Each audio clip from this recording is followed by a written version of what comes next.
Bien, pues nada, mi gente, vamos a comenzar. Buenos días a todos, espero que estén bien. Vamos a comenzar con un tema que es bien importante, ¿verdad?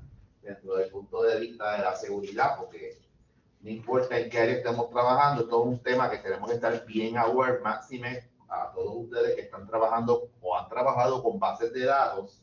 Uno de los activos más importantes de la empresa precisamente es la información o los datos con los que estas operan, y básicamente un concern que se está generando es cómo nosotros podemos salvaguardar o asegurar las bases de datos que nosotros tengamos en nuestras empresas o de uso personal. Básicamente, las bases de datos, nuestro repositorio central de información. Y cuando hablamos desde el punto de vista de seguridad, pues tenemos que estar aware de los tipos de vulnerabilidades que existen en las bases de datos, como los ataques por inyección de SQL.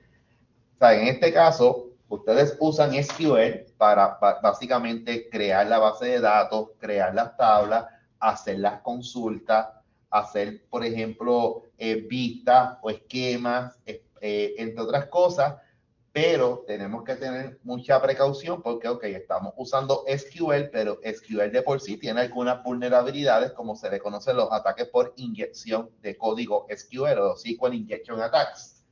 ¿Cómo nosotros podemos evitar eso? Vamos a ver algunas técnicas que podemos usar para evitar eso y cómo nosotros podemos promover una codificación que sea un poco más segura. De hecho, ahora ahí se están creando estos cursos, ¿verdad? Que le llaman, por ejemplo, lo que es Secure Software Development, que es ya no es solamente codificar, sino que tenemos que codificar pensando, ¿verdad?, en las vulnerabilidades o los riesgos que nos estamos exponiendo al utilizar alguna plataforma o algún paradigma de programación o algún estilo de programación o algún lenguaje inclusive. Entonces, básicamente, cuando hablamos de seguridad en las bases de datos, nos referimos, ¿verdad?, a estas métricas que podemos crear para proteger la base de datos y también no solamente proteger la base de datos, proteger al Database Management Information Management System, lo que es el DBMS. Database Management System, que también es la herramienta que nosotros utilizamos para administrar todo lo relacionado a las bases de datos. Una de las primeras que tenemos, una de las cosas que tenemos que protegernos primero, ¿verdad?, son de estas amenazas maliciosas como y también los accesos no autorizados, ¿verdad? Los accesos no autorizados, estos pues, básicamente violentan lo que es la confidencialidad de los datos, pero también pueden poner en riesgo la integridad de los datos y la disponibilidad de los datos, ¿verdad? Básicamente, en términos simples, es asegurarnos que solamente las personas que tengan el acceso, ¿verdad?, o los privilegios puedan tener acceso a los datos y que los datos se mantengan seguros, precisos y disponibles. Esto es básicamente si el famoso triángulo de la CIA. La CIA es uno de los triángulos más básicos que existen en seguridad de la información y ese triángulo lo que busca son tres cosas. La C, confidencialidad. ¿Cómo nosotros podemos salvaguardar la confidencialidad? Básicamente la podemos asegurar asegurándonos, ¿verdad?, aplicando el principio del menor privilegio posible, solamente otorgando acceso a los usuarios específicos que tengan que trabajar con la base de datos, ¿verdad? Eso es lo que es la confidencialidad, básicamente establecer quién tiene acceso a quién o quién tiene acceso a qué parte de la base de datos. Y eso es lo que buscamos proteger, la confidencialidad. Otra cosa que buscamos proteger es la integridad de esos datos. Cuando hablamos de la integridad es que los datos no sean adulterados, no sean alterados, ¿verdad?, por alguna entidad externa. Y de igual forma, la disponibilidad es que los datos estén disponibles cuando nosotros como usuarios de la base de datos o los administradores lo soliciten. Una de las cuestiones más básicas, ¿verdad?, usar contraseñas que sean bastante fuertes y forzar, ¿verdad?, u obligar la aplicación del MFA, que es el Multifactor Authentication o la autenticación multifactor. Gente, dentro de las bases de datos hay varios roles. Uno de los roles es el administrador de la base de datos. Y ese Database Administrator es el que se encarga de crear los usuarios, otorgar privilegios, pero también puede aplicar políticas que permitan establecer cuán compleja debería ser una contraseña e inclusive cada cuánto tiempo debe de cambiar esa contraseña, que probablemente son políticas que a veces son molestosas, porque a veces nos molesta tener que cambiar la contraseña y muchas veces nos dice, no, vas a cambiar la contraseña, pero no puedes usar las últimas 5 que ustedes utilizaron anteriormente.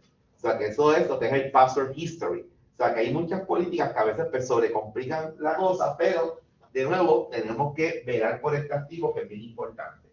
También lo que se conoce como el principio del menor privilegio posible. Nunca otorgue privilegios que excedan las funciones de ese empleado en la empresa. Usted simplemente va a asignar los privilegios que solamente sean necesarios, ¿ok? Usted solamente va a aplicar los privilegios que sean necesarios. Por ejemplo, en bases de datos existe un comandito que dice create user, por ejemplo, mofongo. Usted crea un usuario llamado mofongo. Identified by, y usted pone una contraseña. Usted como administrador está poniendo una contraseña, pero tiene que ser temporera. Tiene que obligar a ese usuario cuando se conecta a la base de datos que cambie la contraseña. Y número 2, aplicar políticas de contraseña. La contraseña tiene que tener un mínimo de caracteres, un mínimo de complejidad y también forzar, ¿verdad? Lo que es el factor multiautenticación. Que el factor multiautenticación lo que se busca es probar la identidad un poco más allá de lo que pudiese probarse con un paso. Recuerden que las contraseñas, desde el punto de vista de la seguridad, por sí solas no son seguras. Cualquier contraseña es corrompible, cualquiera. Lo que cambia es la complejidad, lo que cambia es el tiempo que tomaría corromper esa contraseña. Porque en ese sentido, las contraseñas son bien corrompibles. En este sentido, no importa si es de 12 caracteres, si es de 16 caracteres, si tiene mayúsculas, minúsculas, caracteres especiales, números, siempre son corrompibles. Hay ataques de fuerza bruta que precisamente están diseñados para romper contraseñas. Entonces, básicamente el cifrado. Cifrado es bien importante. Cifrado para trabajar con lo que es la data sensitiva. Recuerden que los datos hay que protegerlos en 2 estados, mientras están en reposo y mientras están en tránsito. Típicamente en las bases de datos, mientras usted no las esté manipulando, los datos están en ¿qué? Están en reposo, no están en movimiento. Pero cuando usted comienza a hacer transacciones, los datos cambian a ¿qué? Están en tránsito.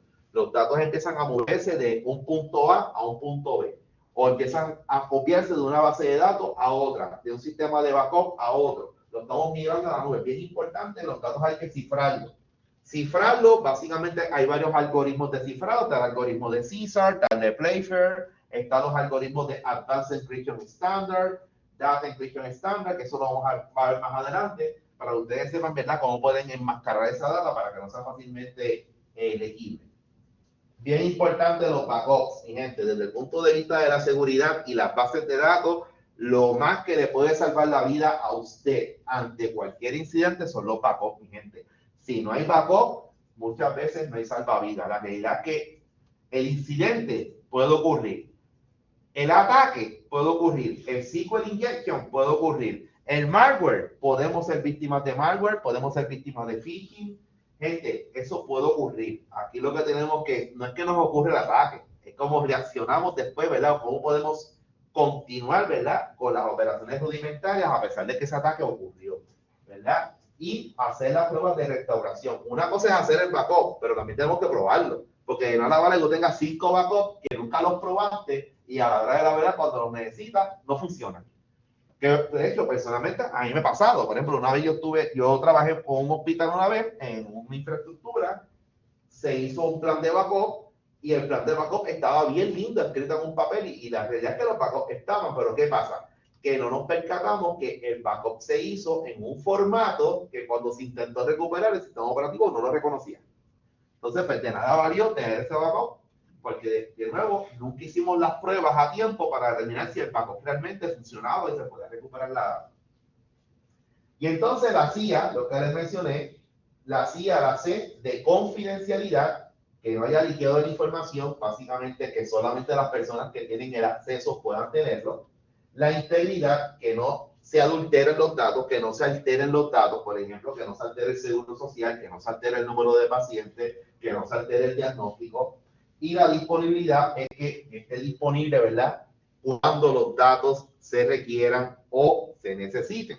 ¿Okay? Que eso es bien importante. Entonces, aquí básicamente tenemos la arquitectura, ¿verdad?, básicamente desde el punto de vista de la seguridad de las bases de datos, ¿verdad? En la parte izquierda podemos ver, ¿verdad?, algunas de las amenazas o vulnerabilidades que podemos encontrar en las bases de datos. Por ejemplo, podemos encontrar ataques basados en vulnerabilidades de las bases de datos. Gente, no importa el Database Management System que ustedes utilicen, siempre va a haber algún tipo de vulnerabilidad. ¿Y qué es una vulnerabilidad? Básicamente es una debilidad en el sistema. Es una debilidad, punto. Que nosotros, como expertos en sistemas, tenemos que corregir en algún momento. Porque si no la corregimos, ¿qué pasa? Si esa vulnerabilidad la descubre un hacker, ese hacker puede tomar control de su base de datos y puede comprometer la confidencialidad, integridad y disponibilidad de la base de datos. También tenemos que tener cuidado con los accesos no autorizados o abusos. Básicamente tenemos que tener cuidado con la otorgación de privilegios que se hacen. A veces, como expertos en administración de bases de datos, podemos otorgar privilegios de más que no necesariamente hacen falta, ¿verdad? Cuando hablamos de privilegios, yo puedo crear privilegios para crear tablas, para borrar tablas, para insertar récords, para eliminar récords a las tablas. Puedo otorgar privilegios hasta para crear nuevos usuarios. Tengo que tener mucho cuidado porque, de nuevo, los privilegios que se otorgan pues, pueden afectar esa parte. SQL Injection. SQL Injection es una de las vulnerabilidades más grandes que existen dentro de las bases de datos, particularmente, ¿verdad? Porque SQL es un lenguaje que se utiliza, ¿verdad? Para la parte de las consultas. SQL significa Structured Query Language, es un lenguaje estructurado, orientado a las consultas, pero también existen vulnerabilidades que si no se implementan bien a nivel de código, vamos a tener problemas porque el hacker sabe cuáles son los comandos que tiene que insertar para que determinar si su base de datos es vulnerable a eso. Entonces, en este caso, hay unas técnicas que se utilizan para la codificación segura y evitar, ¿verdad?, que su base de datos pueda ser corrompida debido a un ataque por inyección de SQL. Robo de datos, pues obviamente eso es una de las vulnerabilidades más grandes que pueden existir. Ahí tenemos el servidor a nivel de aplicación. El servidor a nivel de aplicación, pues típicamente es donde se encuentra el Database Management System. El Database Management System se encuentra mayormente en un servidor de aplicaciones, que eso a la misma vez pues, existe lo que es un Database Firewall. Claro, ese Database Firewall es un firewall común y corriente, es un firewall físico a nivel de appliance, que es por ejemplo, Fortinet, es una de las empresas que mayormente trabajan con esos firewalls. Y el firewall básicamente trabaja con tráfico. Firewall es tráfico. Esto no es lo mismo que un antivirus. El antivirus es a nivel de archivo. El antivirus es código malicioso. Él va escaneando cada archivo.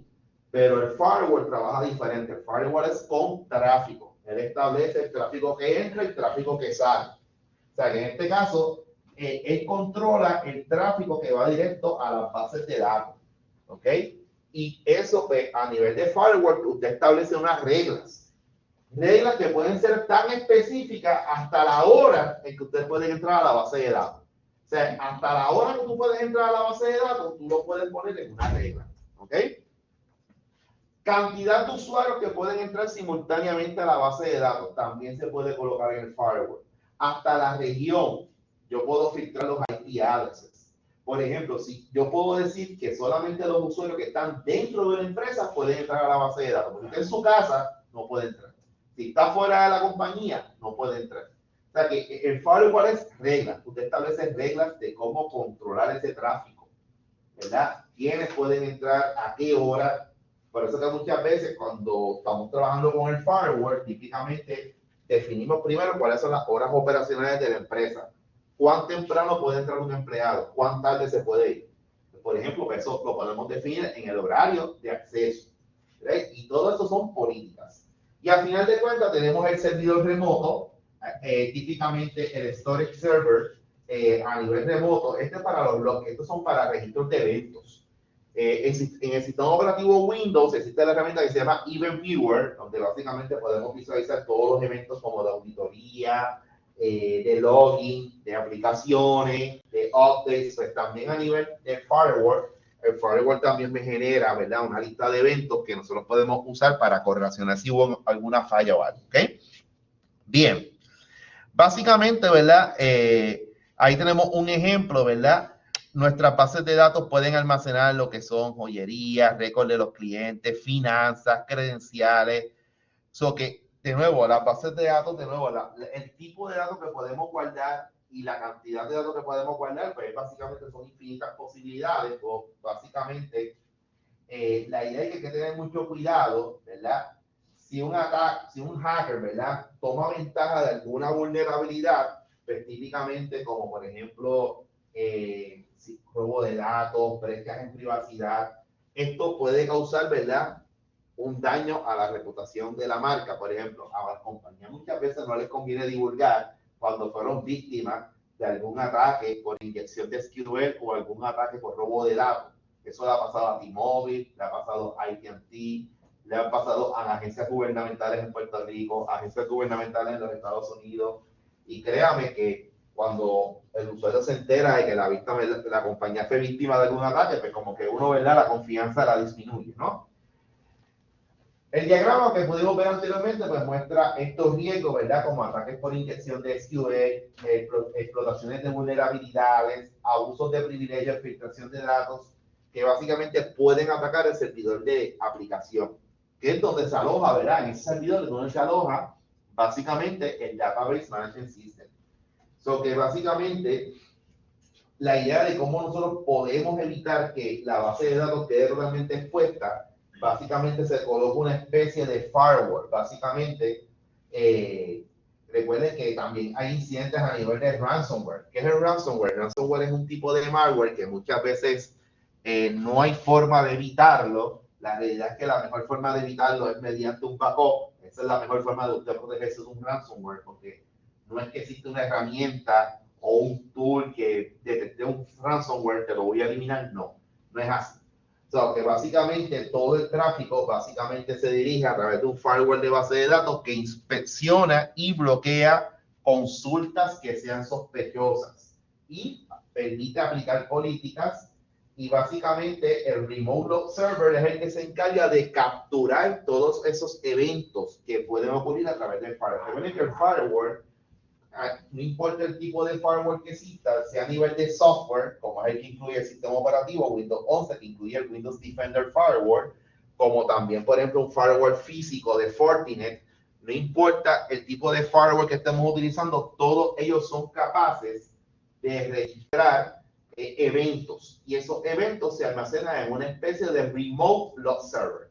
¿Para qué sirven esos eventos? Pues, por ejemplo, si ocurre algún tipo de incidente, yo puedo ir a esa lista de eventos y ver qué ocurrió. Por ejemplo, en Windows hay un comandito que ustedes escriben, se llama Event VWR, que se llama el Event Viewer. Y el Event Viewer es básicamente una base de datos de todos los eventos o todos los incidentes que han ocurrido en el sistema operativo. Si le damos aquí a Event Viewer, ¿ve? Ahí podemos ver todos los eventos que pueden ocurrir. Por ejemplo, vistas customizadas, Windows Logs, por ejemplo, a nivel de seguridad.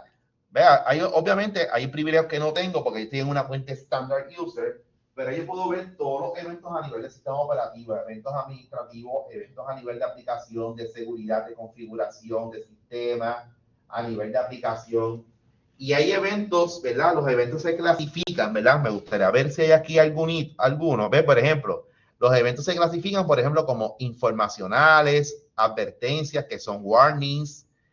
Si hay un error por aquí. Pero típicamente, todos los eventos que se registran me dicen, tiene un time stamp, ¿verdad? Me dice la hora, la fecha, la fuente, el ID del evento, la categoría, ¿sabes? Y todos estos eventos, si yo le doy clic a uno, por ejemplo, este warning, pues mira, yo le dice, mira, tengo aquí un threat assessment of current system instance, whatever, podemos buscar por los detalles, qué es lo que está haciendo este evento, mira, alguien está reutilizando un password anterior, o sea, que la realidad es que todos estos eventos me pueden dar un insight de lo que está ocurriendo con mi base de datos, ¿verdad? Lo que en ese sentido, ¿verdad? Pues es una forma de investigar. Ahora bien, entonces fue como que... Entonces aquí, por ejemplo, métodos comunes para atacar las bases de datos, ¿verdad? El número uno, que es el más común, es el SQL Injection. SQL Injection. Ese es el más peligroso. Y hay que tener, cuando estemos codificando, tenemos que pensar en este tipo de vulnerabilidad. Porque, gente, ustedes que han tomado bases de datos, pues están tomando bases de datos realmente, aparte del diseño, ¿verdad? Lógico, diseño físico, la implementación es mucho más fácil. Porque en la implementación ustedes usan un lenguaje estructurado de consulta, que es el SQL. Y las instrucciones son bastante sencillas, pero el problema es que no podemos seguir esa práctica crear tablas común y corriente, crear usuarios como siempre se han utilizado. No, tenemos que utilizar sentencias parametrizadas para evitar este tipo de ataques. Entonces, básicamente, el SQL Injection es uno de los ataques o una de las amenazas más comunes a las bases de datos que se acceden mediante la web. Por ejemplo, una base de datos que se pueda hacer mediante la web, ustedes crean un formulario en HTML, ¿verdad? Y ese formulario se conecta, ¿verdad? A un database que ustedes crearon, por ejemplo, usando MySQL. Y utilizan a PHP o a Python como intermediario para conectarse a esa base de datos. Pero básicamente, ¿cómo ocurre el ataque de SQL Injection? Básicamente ocurre cuando un hacker inyecta código malicioso en una consulta a través de un web form input, por ejemplo, a través de un formulario web, por ejemplo, que ustedes, por ejemplo, espérame, mire, profesor, pues voy a entrar a una paginita web y básicamente voy a llenar una información de una reservación. El hacker puede hacer pruebas de inyección de código malicioso o inyección de SQL para, en este caso, determinar, ¿verdad?, si esa aplicación es vulnerable o no lo es, ¿verdad? Y la idea es que básicamente es inyectar código en SQL malicioso mediante una consulta para manipular la base de datos, ¿verdad? Por ejemplo, ellos pueden intentar hacer un truco para que tu base de datos pueda proveer toda la información de los usuarios, haciendo que una condición booleana sea siempre cierta. Eso que, de nuevo, para hacer los ataques de inyección SQL hay que conocer un poquito de los valores booleanos, de cómo hacer condiciones, cómo trabajar con los operadores lógicos, not, and, y or, cómo establecer condiciones, ¿verdad? Que básicamente los ataques de inyección SQL pueden permitir que los hackers hagan un bypass al login, básicamente puedan robar o borrar datos, o inclusive pueden, mediante la escalación de privilegios, tomar pleno control de la base de datos. Y si lamentablemente usted no tiene un backup o no tiene una copia de respaldo, pues lamentablemente es bien peligroso y el efecto puede ser bastante adverso, ¿ok? Autenticación débil y fuerza bruta, ¿verdad? Muchas veces esto es una de las cosas que también tenemos que velar. ¿Qué mecanismos de autenticación nosotros utilizamos para acceder a la base de datos? Si nos dejamos llevar por la autenticación clásica, que es que username y password, ya eso es completamente vulnerable. Ustedes tienen que crear otros mecanismos de autenticación, ¿verdad? Si tu base de datos usa, por ejemplo, nombre, lo que son contraseñas por defecto o contraseñas débiles que muchas veces se asignan por defecto, por ejemplo, admin, password root, horrible. El que use todavía password como root, eso es la vulnerabilidad más grande del mundo. El que use admin y admin, fatal, horrible, mal. Siempre que una contraseña o un nivel de complejidad mayor y aplique una política, ¿verdad?, para implementar el factor multi-authentication, ¿verdad? Muchas veces los hackers pueden simplemente, mediante la técnica de adivinación, ¿verdad? Los hackers pueden hacer un guess del password o pueden hacer un ataque de fuerza bruta. ¿Qué es un ataque de fuerza bruta? Yo puedo tener un diccionario de 100,000 passwords en un archivo de texto y hacer un programa para que intente con esos 100,000 passwords que tengo en un archivo. Gente, hay archivos hasta de 40 gigabytes de passwords almacenados. Y esos pasos son combinación de letras, números, caracteres especiales. Créanme que en esos 40 gigabytes hay una alta probabilidad que su password esté ahí. Porque ellos usan generadores para generar los passwords. ¿Qué significa esto? Un ataque de fuerza bruta es eso, simplemente intentar con diferentes combinaciones de números, letras y caracteres hasta que logro pegar el password. Una vez lo logre pegar, pues ya, podré hacerlo. ¿Cuál es la desventaja del ataque de fuerza bruta? Que toma mucho tiempo. No es un ataque que sea fácil. O sea, la técnica es fácil. Lo único que malo es que hay que esperar. ¿Está bien? Básicamente el brute force attack o el ataque de fuerza bruta involucra intentar varias contraseñas hasta que una trabaje. Probablemente ustedes mismos se lo han hecho. Cuando se les olvida el password, ustedes siguen intentando password, ustedes mismos se están atacando. ¿Está bien? básicamente,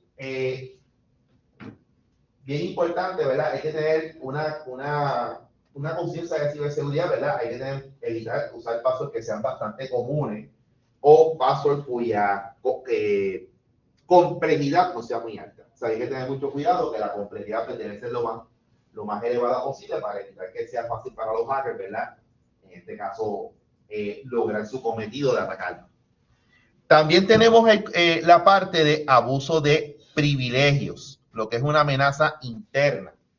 ¿Por qué es una amenaza interna? Porque típicamente esta amenaza viene de la propia empleomanía de la empresa o de ¿verdad? De alguna persona con la que tengan relación o stakeholders, ¿verdad? Típicamente este peligro viene de usos que tengan ya acceso a la base de datos, son usuarios legítimos de la base de datos y abusan de su acceso. Por ejemplo, si una cuenta de usuario tiene más privilegios que los necesarios, pueden hacer un mal uso de los datos. Por ejemplo, a lo mejor el usuario tiene un rol para simplemente generar reportes, ¿verdad? De la base de datos, pero de momento ese usuario, como conoce que tiene más privilegios de lo que debería tener probablemente, pues él hace un abuso de sus privilegios. ¿Qué hace? Pues comienza a hacer operaciones más avanzadas, como por ejemplo, pues voy a hacer una consulta específica, voy por ejemplo a hacer un truncate a una tabla. El truncate básicamente es un comando que se usa para vaciar todos los récords de una tabla. No borra la tabla, solamente borra los récords que estén dentro de esa tabla. Puedo hacer un drop table o un drop database y ahí pues todo se murió, ¿verdad? So que, por ejemplo, una persona que está encargada de ventas, que tenga permiso para ver todos los récords individuales de los clientes, puede ejecutar una consulta para exportar todos los datos de los clientes y vendérselos a la competencia. So que hay que tener mucho cuidado que, de nuevo, si él tiene privilegios de hacer consultas, como el select, asterisco, from, lo que sea, mucho cuidado con eso. Aunque ustedes pueden ver que quizás es un privilegio básico, pero de nuevo, si es una persona que lo que está haciendo es venta, ¿por qué tiene que tener privilegios de hacer consultas en la base de datos y que puede extraer datos y usted no sabe si se los vende al vecino al lado? Y se convierte esto en un espionaje. ¿Ok? Porque de nuevo hay que tener cuidado con eso. La otra parte es cuando está mal configurada la base de datos. Por ejemplo, una configuración que no tengamos la conciencia de seguridad pues puede causar, ¿verdad?, que se deje una puerta abierta o un backdoor donde el hacker pues puede tomar ventaja. Por ejemplo, si usted instala un database, por ejemplo, usted instala un database management system y deja todos los parámetros por defecto. Por ejemplo, dejamos las cuentas de usuarios por defecto. Se llama admin, por ejemplo. No hay cifrado. A mí no me interesa el cifrado. Pon el password en plain text. El password es mofongo, pues mofongo es, punto. No me interesa cifrarlo ni esconderlo de nadie. También puertos de redes abiertos. Mi gente, los puertos de redes básicamente hay dos cosas que tenemos que tener en cuenta. Lo que es el IP address. El IP address es lo que nosotros utilizamos para apuntar a la computadora o al equipo. Yo con el IP address llego a esta computadora. Pero ¿qué es el puerto? El puerto es por dónde vamos a entrar, o por qué aplicación o por qué servicio usted va a entrar. Y eso es lo que es un puerto. Hay que tener mucho cuidado porque si dejamos demasiado de puertos abiertos, estamos dejando demasiado de aplicaciones por un servicio por los que puede entrar el hacker. Sobre todo es peligroso. So que básicamente también hay bases de datos que son basadas en la nube. Recuerden que hoy día pues, estamos usando servicios que son en la nube, estamos usando infraestructuras como servicios, plataformas como servicios. Ahora existe el concepto de Database as a Service, que también tenemos bases de datos que corren directamente del cloud. Recuerden que como uno de los concerns o una de las inquietudes cuando nosotros decidimos movernos a la nube son básicamente que hay ciertos elementos que ya nosotros no tenemos control. Es lo mismo que cuando usted se monta en un avión. Cuando usted se monta en un avión, muchas veces los temores vienen de que ya usted no tiene control de lo que pueda pasar. O sea, usted, pues, de nuevo, está sentado en una silla y está a la expectativa de lo que pueda pasar. Porque ¿quién tiene control de eso? Pues los que están en la cabina. Pero usted no puede ir a la cabina y decir, salte de ahí que yo tomo el control de la aeronave. Lo mismo pasa con los proveedores de la nube, ¿verdad? Usted no puede llamar y decir, salte y dame ese servidor. Y yo, no. Cuando usted está usando cosas que son de la nube, pues hay cosas que ya son responsabilidad del proveedor. Por ejemplo, Existen varias nubes, como por ejemplo está Microsoft Azure, está el IBM Cloud, está por ejemplo Amazon Web Services. Todos ellos ofrecen muchas cosas en la nube. Ofrecen bases de datos, ofrecen máquinas virtuales, ofrecen infraestructuras completas, pero de nuevo, pues hay cosas que no son tan ventajosas porque, de nuevo, hay cosas que ustedes no tienen el control. Hay cosas que solamente quien tiene el control es quién, el cloud o el proveedor. Entonces, vamos a ver cómo trabajan los SQL Injection. Por ejemplo, el SQL Injection, ¿cómo trabaja? Básicamente, primero tenemos el hacker, miren lo que bonito aquí, y ese hacker usando, miren esto, usando, ¿verdad? Una consulta, miren esta consulta, coma sencilla, union select, y estamos seleccionando ciertos atributos en específico. Estamos seleccionando el username, coma, password de la tabla ¿qué? De la tabla users. Estos son ejemplos de consultas que usan, ¿verdad? Para hacer ataques por SQL Injection, ¿verdad? Otro ejemplo de consulta que puedo utilizar, ¿verdad? Él le da el botón de submit. Entonces, aquí miren lo interesante. Lo interesante es que esta consulta, el hacker básicamente, ¿verdad? Genera esta consulta. Esta consulta, ¿verdad? Usted le da el botón de submit y básicamente se traduce en todo esto. No es que el hacker escribió todo esto. Esto fue lo que el hacker escribió. Este es el código de inyección por SQL. Y esto se traduce en todo esto que está aquí. Entonces, ¿qué es lo que está pasando ahí? Pues mira, eso genera una consulta que me está diciendo, una consulta de select, básica de SQL. ¿Pero qué estamos seleccionando? Estamos seleccionando el atributo de nombre, la descripción, de la tabla ¿qué? De la tabla productos, donde la categoría es igual a regalos y estamos haciendo una unión con otra tabla. Estamos haciendo una unión, que es un join, select, username, password from users. ¿Qué es lo que me va a esa tabla? Me va a devolver, ¿verdad? Mira lo que me va a devolver esa tabla. Mire, eso va a ser una consulta a la base de datos y ¿qué me va a devolver? Me va a devolver todas las contraseñas y todos los usernames. O sea, que me está devolviendo todos los users con sus passwords. Y eso es algo, mi gente, que no es complicado de hacer. Ahora mismo, si ustedes codifican la base de datos como lo han hecho hasta ahora, créanme que es bien fácil de que yo le saque toda la información. ¿Por qué? Porque, de nuevo, no tenemos esa conciencia de ciberseguridad o de seguridad. O sea, ahora mismo, con que esto es un ejemplo, mi gente, un ejemplo relativamente sencillo de cómo un SQL Injection trabaja. Para que ustedes vean que no es nada de complicado. Usted hace una consulta combinando operadores, usando caracteres especiales, usando operadores lógicos.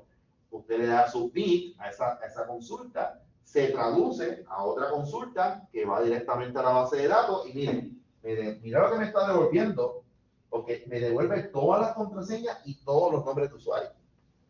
Peligrosísimo, ¿no? Entonces aquí, por ejemplo, ¿verdad? Supongamos que tengamos una aplicación que verifica el nombre de usuario y la contraseña de esta manera. Ahí tenemos, ¿verdad? En un pseudocódigo, ¿verdad? Porque esto no necesariamente es exactamente igual a un SQL, aunque sí. Tenemos un comentario, ¿verdad? Tenemos un ejemplo de una consulta de registro de forma no segura que es vulnerable a un SQL Injection. Y mírense en esto. Esto es una consulta que no es nada de segura. Estamos que seleccionar asterisco from users. ¿Qué estamos haciendo? Seleccioname todos los atributos de la tabla ¿qué? De la tabla users, donde el atributo de username es igual a admin, entre comillas sencillas, o es un string, and password es igual a password. Es una consulta relativamente sencilla, pero es bien vulnerable. O sea, no podemos poner en práctica que simplemente validando, ¿verdad?, el ingreso al sistema de esa manera. Entonces, ¿verdad? Esta consulta, ¿verdad?, es bastante útil, es funcional mientras las entradas son legítimas, pero si la aplicación directamente inserta cualquier cosa que el usuario typea, ¿verdad?, si no hay validación o parametrización, que estas son las cosas que tenemos que trabajar. Tenemos que trabajar con validación de datos y parametrización, ¿verdad? Un hacker puede inyectar, ¿verdad?, un código en SQL especial para cambiar la consulta. Por ejemplo, un hacker puede entrar la siguiente como su nombre de usuario. Miren esto. Esto es un ejemplo de un ataque por inyección de SQL. estamos usando la combinación de operadores lógicos. Recuerden que el operador lógico OR, lo que me está diciendo es que con que se cumpla una de las condiciones, is fine. El operador OR es O. Es como si yo le pidiera pizza o mofongo. Con que me traiga pizza o mofongo va a estar feliz. O si me traiga dos, pues mejor. Pero ese operador de OR, ¿qué es lo que me están diciendo? Básicamente, esto, usted escribe esto en el formulario y le da submit y no tiene que hacer más nada. Y básicamente lo que estamos diciendo es, pues mire, básicamente usted hace esta consulta, esto es un SQL Injection Attack, ¿verdad? Esto es comilla or, uno entre comillas sencilla, igual a comilla sencilla 1. Más adelante eso se va a explicar más en detalle, pero para que ustedes vean lo simple que puede ser un ataque por inyección de SQL simplemente usando caracteres y operadores lógicos, y básicamente la aplicación o el Database Management System construye una consulta como esta. Es lo que el hacker typeó esto y mire cómo el Database Management System lo tradució.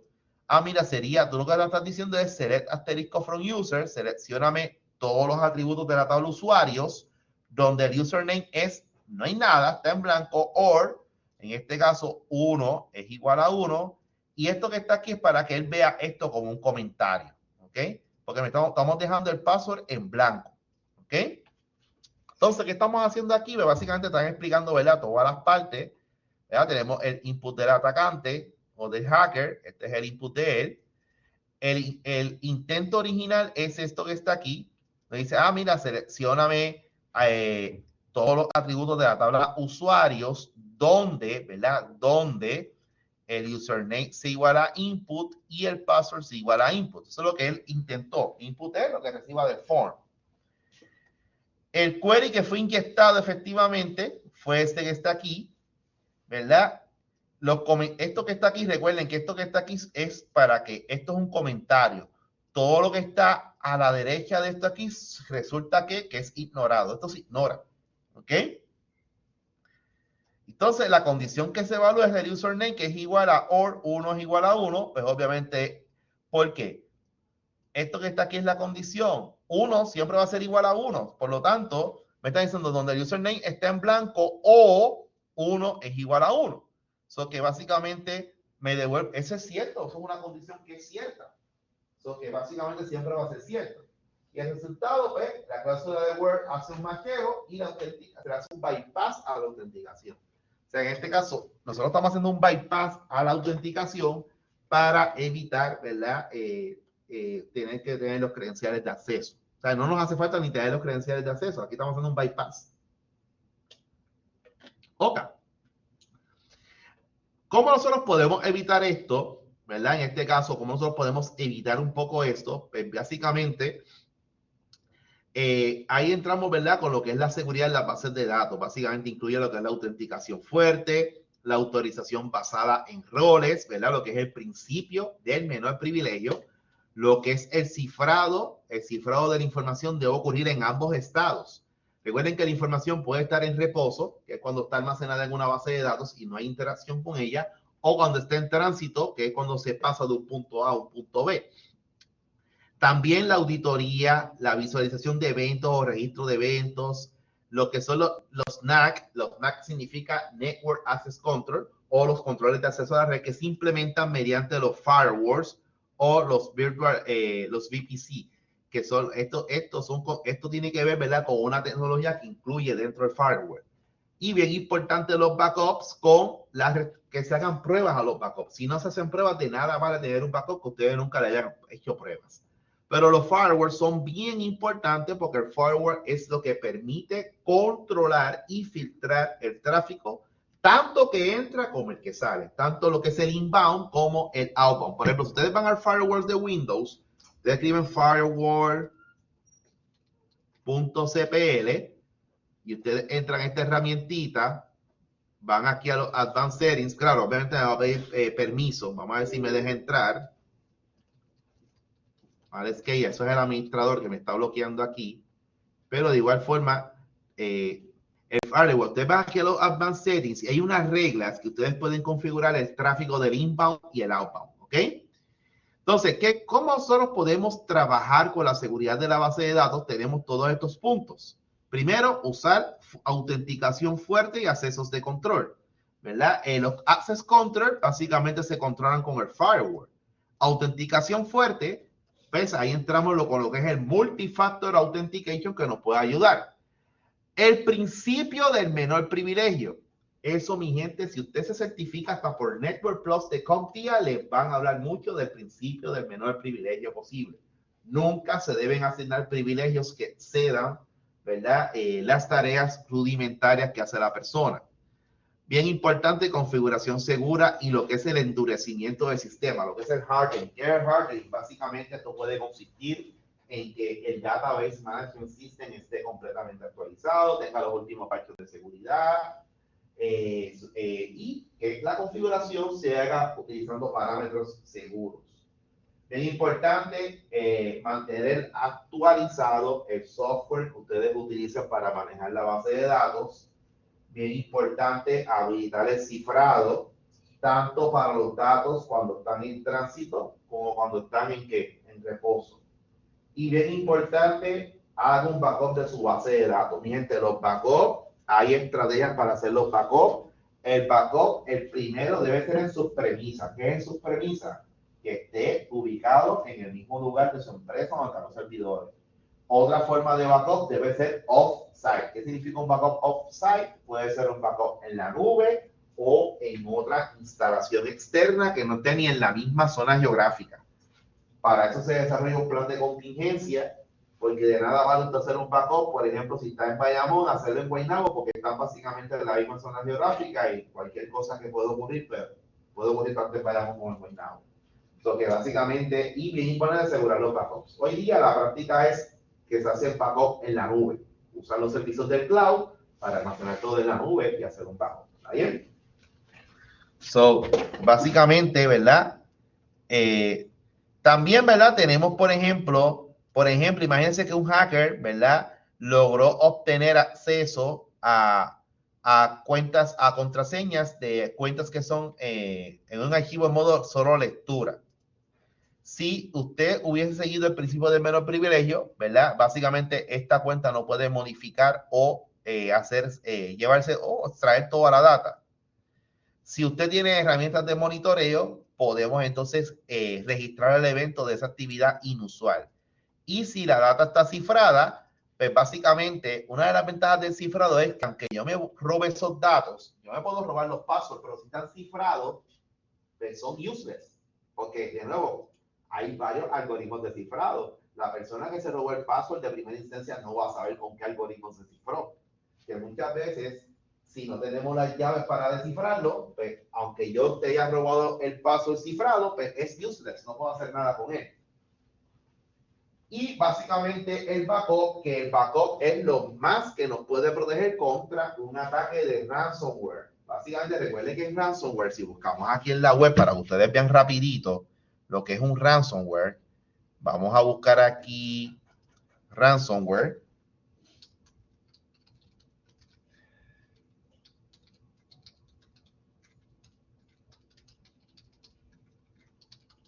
Y miren qué sencillo, la realidad es que un ransomware se puede ver de la siguiente manera. ¿Ves? Eso es un ejemplo cuando el sistema ya fue atacado con un ransomware. El ransomware es un tipo de malware donde básicamente todos tus archivos, usted pierde acceso a todos sus archivos, a todas sus bases de datos, básicamente es como si secuestraran su sistema de información. Y básicamente, mira, ¿qué ocurrió con mi computadora? Oh, tus archivos han sido cifrados. Fantástico. ¿Puedo recuperar los archivos? Sí, usted puede recuperarlos de una forma segura y rápida. Claro, pagando. Y usted tiene que pagar, mira lo que me dice, mira, envía $300 de Bitcoin a esta dirección. So que en este caso, y si usted no paga en un tiempo específico, me dice, mira, el 20 de mayo, pues básicamente usted pierde acceso a esos archivos. O sea, eso es el problema del ransomware, que una vez su sistema básicamente es víctima de esto, la persona que envía ese ataque, pues, ese es un ejemplo del WannaCry, que básicamente es un tipo de ransomware que si usted no paga esa cantidad de dinero en formato digital, en Bitcoin, lamentablemente usted va a perder acceso a sus archivos porque están cifrados y si usted no tiene un backup, pues goodbye. ¿Está bien? So que en este caso, esto es una de las vulnerabilidades que a nivel de base de datos ocurre mucho. Recuerden que la base de datos es un repositorio de información y típicamente, recuerden que para las empresas, uno de los activos más importantes es lo que ustedes van a manejar, que es la información. So, en ese caso, hay que prevenir este tipo de ataques. ¿Está bien? Entonces, básicamente tenemos las bases de datos en la nube, lo que es el Cloud Database Security in Database Management System. Básicamente, el problema de cuando ustedes tienen bases de datos en la nube o en el cloud es una práctica que cada vez se está adoptando más por la cuestión de las copias de respaldo, la disponibilidad, pero obviamente hay cosas que ya usted pierde el control. Por ejemplo, al usted usar una nube como IBM Cloud, Amazon Web Services o el Azure de Microsoft, pues hay cosas que ustedes pierden el privilegio porque básicamente la responsabilidad se convierte en una responsabilidad compartida, ¿verdad? Usando lo que es los accesos compartidos, la isolación de la red, cifrado, ¿verdad? El cifrado sigue siendo lo mismo, el cifrado debe ser tanto en efecto cuando los datos están en reposo como en tránsito, la auditoría y monitoría, bien importante los backups. La ventaja del cloud es que típicamente los backups pueden ser automatizados y obviamente pues eso nos da un poco de ventaja, pero también hay una responsabilidad que es compartida, ¿verdad? El proveedor de la nube, sea Amazon, IBM o Microsoft, es el que se asegura, él debe de proveer los mecanismos para asegurar su infraestructura, ¿verdad? Sus datos, identidades, configuraciones, ¿verdad? También aplica los principios del menor privilegio, el multifactor authentication, ¿verdad? Las llaves se deben de estar rotando, pues, en este sentido. Ahí pues, la isolación de redes, que la técnica más común es básicamente los subnettings, pero también se trabaja mucho con los private endpoints, no hay IPs públicas entre casos. El cifrado debe darse tanto en reposo como en tránsito. También, ¿verdad? Lo que es la gerencia de los secretos, básicamente todos los credenciales de las bases de datos se deben guardar como en una especie de repositorio aparte. La parte de los backups, el parjeo y el endurecimiento. Básicamente, el parjeo y el endurecimiento consiste en mantener el software o la herramienta completamente actualizada con los últimos parches de seguridad y deshabilitar opciones que no se utilicen y puertos. Y monitoría y auditoría, básicamente, pues alertas, detección, el CIEM, que eso más adelante vamos a hablar, que es lo que es el Event Manager, entre otras cosas, ¿verdad? Todos estos mecanismos pues, nos permiten, ¿verdad? Salvaguardar un poco, ¿verdad? Esta parte de las bases de datos. ¿Está bien? Bien, en ese sentido, ¿verdad? Pues son unas cosas que se busca, ¿verdad? Se busca básicamente, pues, proteger, ¿verdad? Esta base de datos de los SQL Injection Attack, de los, básicamente, abuso de privilegios, los ataques de fuerza bruta, ¿sabes? No se recomienda nunca dejar los parámetros por defectos, ¿verdad? Y son cosas, ¿verdad? Que, de nuevo, pues, podemos evitar para, en este caso, ¿verdad? Pues, evitar, ¿verdad? Evitar ser víctimas, ¿no? De lo que es, en este caso, pues, un ataque, ¿verdad? A nuestra base de datos. ¿Está bien? Básicamente ya terminamos con la discusión, ¿verdad?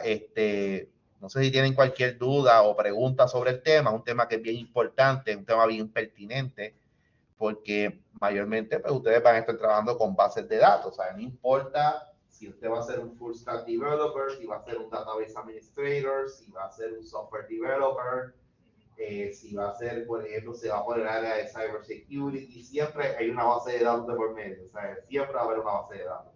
Pero aquí lo importante es no es solamente trabajar con la base de datos, sino pues que la hagamos de una forma segura para evitar, ¿verdad? Que seamos víctimas, ¿verdad? De algún tipo de ataque. ¿Está bien? ¿Estamos? Pues nada, mi gente, ya básicamente hemos terminado con este tema. Yo sé, este tema es bueno que lo estudien, lo repasen para cuando estén codificando pues, las bases de datos, pues no tengan ningún tipo de problema o inconsistencia con los ataques, ¿verdad? De inyección de fuerza, de SQL Injection. ¿Está bien? ¿Estamos? ¿Dudas, preguntas, quejas, comentarios, tranquilidad espiritual? Permiso, profesor. ¿De dónde podemos descargar las grabaciones de la lectura? Se las voy a estar subiendo. Si no se las permite yo se las subo. ¿Está bien? Yo se las subo hoy mismo. Tan pronto se genera, te las subo. Ismael, ¿verdad? Sí, gracias. Seguro, siempre a la orden. Cualquier cosita me escriben, ¿está bien? Pues nada, mi gente, pues ya va siendo terminado. Vamos a parar la grabación.